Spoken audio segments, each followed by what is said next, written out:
Alright guys, so we're in my car headed to Streetcar Takeover, and I decided that I was going to do a little bit of a vlog with this event, so hopefully you guys enjoy this style of video. Let me know if you do. If not, I will never do it again. This isn't really my thing, but you know, I just thought it would be something different to bring to the channel, and hopefully you guys do like it. So yeah, we're headed to Streetcar Takeover in Cincinnati, Ohio. They're at Edgewater Motorsports Park. I live in Cincinnati, so it's really exciting to see them come to us locally and just be here. Normally the closest one is in Indianapolis, and that's about 2 hours away. So it's just really exciting to see that they're coming and showing some support to our local track in our backyard. So I'm gonna go there. I'm gonna enter into the roll racing competition just to have fun. You know, I'm not planning on being like the fastest car there or anything like that. We'll just kind of see how everything stacks up, hopefully get some good races in, and just kind of see what kind of times or trap speeds that I can set, because I'm kind of curious, since I've never been to an organized roll race event like this at a drag strip. I'm curious to see what happens. Now, for those of you that don't know my build, I have a DOCRace top mount turbo kit with an EFR 8374 turbo. I also have a Dorch Stage 2 high pressure fuel pump, and then the car is a 6-speed manual transmission. So I have an upgraded clutch from an F10 550i. So those clutches are just designed to hold a little bit more torque than my stock one, but they're not as strong as like an actual aftermarket clutch. So I'm still pretty limited on how much boost I can run. We're currently limiting torque below 600 foot-pounds just to keep the car happy. Also, some of you probably saw that I installed port injection a couple months ago, and I've been working on dialing that in, but we actually turned it off for this event because it's not fully dialed in, so I'm not using it. But even, like I said, since I'm limited by my clutch, the port injection wouldn't allow me to make any more power. We would still have to limit boost until I upgrade to an aftermarket clutch, so it's not really going to have an effect on anything. The car should be between 600 and 650 wheel horsepower. We had to kind of start from scratch when I switched to MHD, but more or less it should be making the same amount of power as it was on my boot mode custom tune. So this is going to be exciting to see. You know, I'm just curious how things stack up. The only downside is I saw the roll race starts at 40 miles an hour, which really puts me at a disadvantage. Because of my gearing, I pull really hard from 60, and I was really hoping that we were going to be doing 60 mile an hour rolls, but from the website that I saw, it looks like all the rolls are going to be from 40 miles an hour. So that really sucks for me, because that means I got to start a gear lower.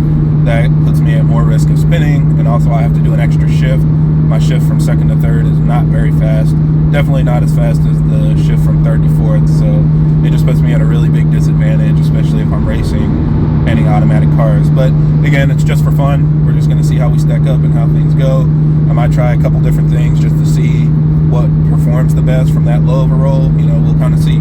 So yeah, I basically just got some gas. Now we're on the highway headed there, and we should be there soon.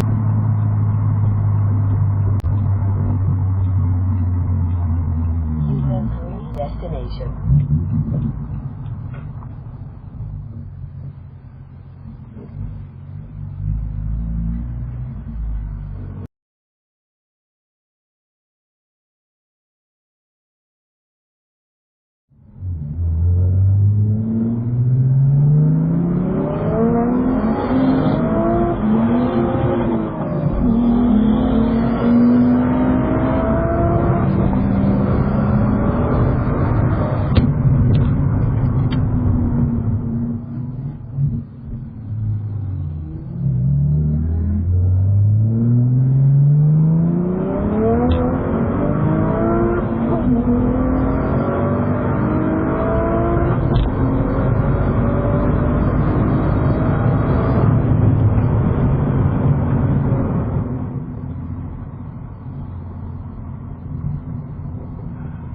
All right, so that was kind of a lot to take in. We got here, and I thought it was starting like an hour later. I knew I was a little bit later than I wanted to be, but as soon as I pulled in, they said the driver's meeting was over and everybody needs to basically hop in the lane. So that completely took me off guard. I basically just went straight in, registered, got my tech and everything done, and then got in the line. So first of all, don't need to worry about second gear. Second gear hooked super hard. I've never felt the car accelerate that fast, so it really took me by surprise. If anything, I'm more worried about the drive shaft now, just because it's hooking so hard, but I guess we're just gonna kind of play it by ear and see how things go. But The first run was really bad. I basically took off really slow because we couldn't figure out the pace. And then, like I said, I went from second gear and it was way more, like, there was way more traction than I expected. So it really just took me by surprise. And I missed my shift to third and it was just bad. So I ended up trapping 120. On the second one, I did a little bit better. I still started slow. I think we started at like 25 miles an hour. But at the top end, I ended up trapping 127. So that one was better, a much more connected run. I'm still not really like banging gears or anything. I'm just kind of enjoying the acceleration, letting the car carry speed. So we'll kind of see how it goes from there. But lots of really fast cars here. I think a lot of people are in like the 120 to 140 range. So there should be a lot of competition around there. Yeah, hopefully we can get a couple more runs in, maybe make it a couple rounds in the actual competition and just see how things go.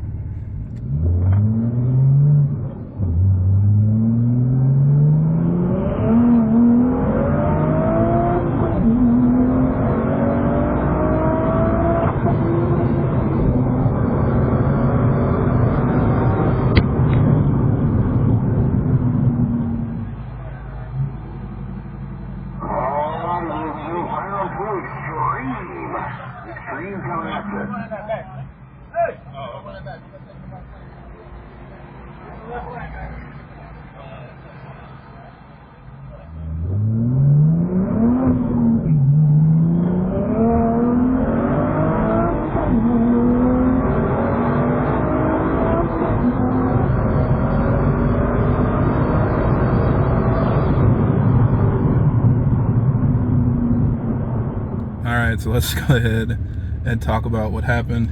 So I was in the 130 mile per hour trap class. Of course, since I only trapped 127 max, it seemed like a good run. And the first run, of course, I messed it up again. Instead of missing the 2-3 shift, I missed the 3-4 shift.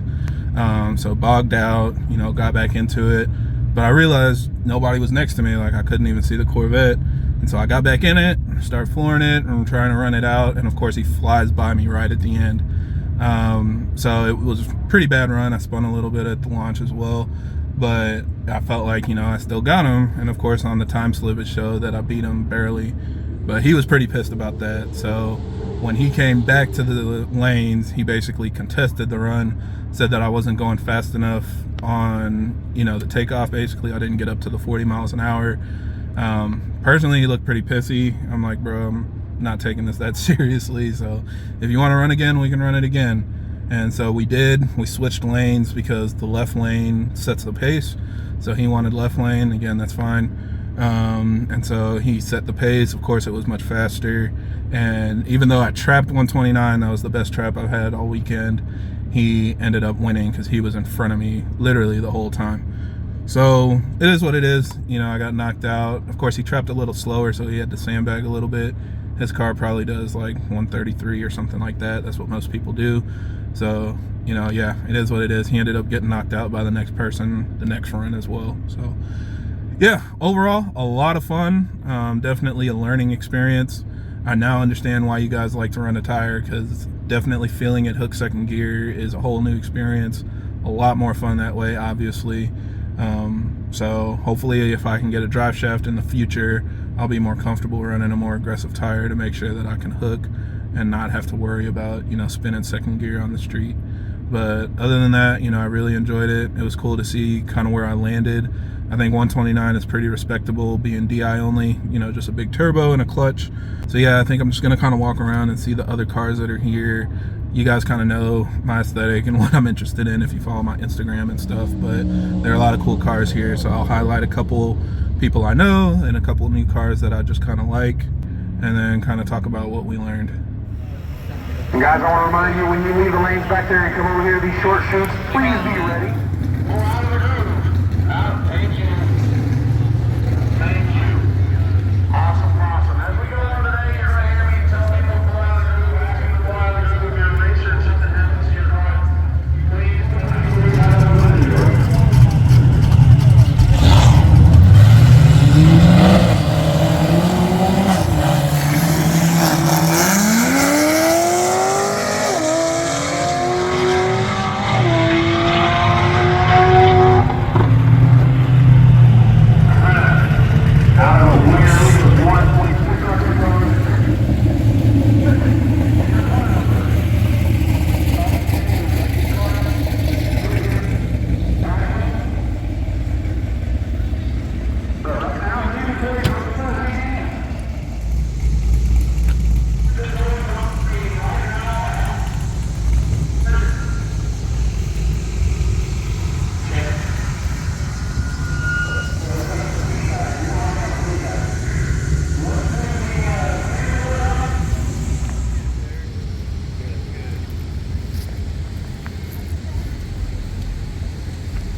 headed back home, and you know, honestly, I would consider today a success.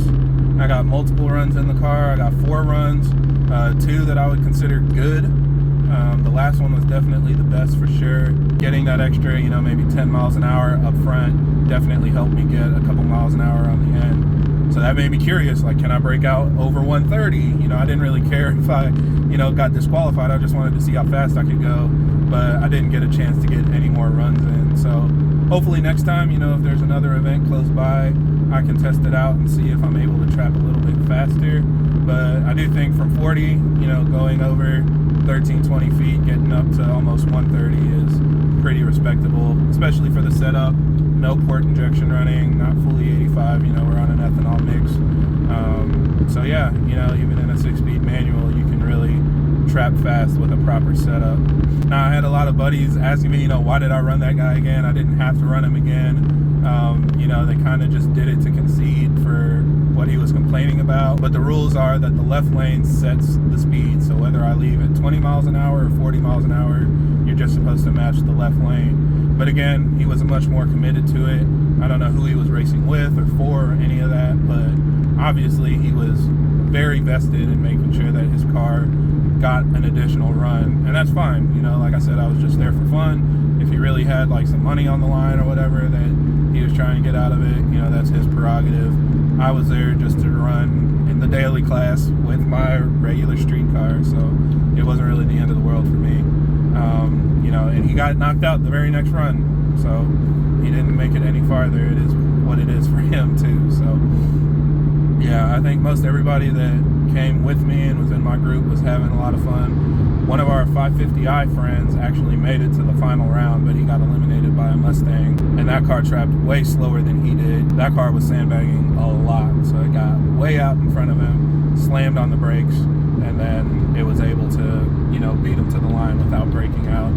I don't know if they're ever going to add any rules for that, you know, to avoid sandbagging, because when you're in qualifying, they should be able to tell if you're like slamming on the brakes or something like that and not putting it into full power, or maybe people are adding power after qualifying so that they can run a little bit faster. I don't really know, but it does take a little bit of the fun out of it, you know, because even if you're like me and basically in the perfect class, I trapped 129 on my best run, I'm not going to win, because there are people that trap much faster in my class that will get out in front of me and then hit the brakes and make sure they don't break out.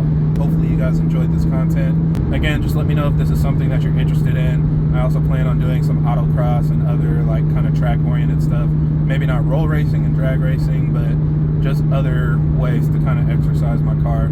So if you guys want to see this kind of content, walking you through how I did, what I learned, etc., you know, go through the experience, let me know. But otherwise, I think that's it for this video. So thank you guys for watching. Hope you enjoyed. If you have any questions or comments, leave them down below. Thanks.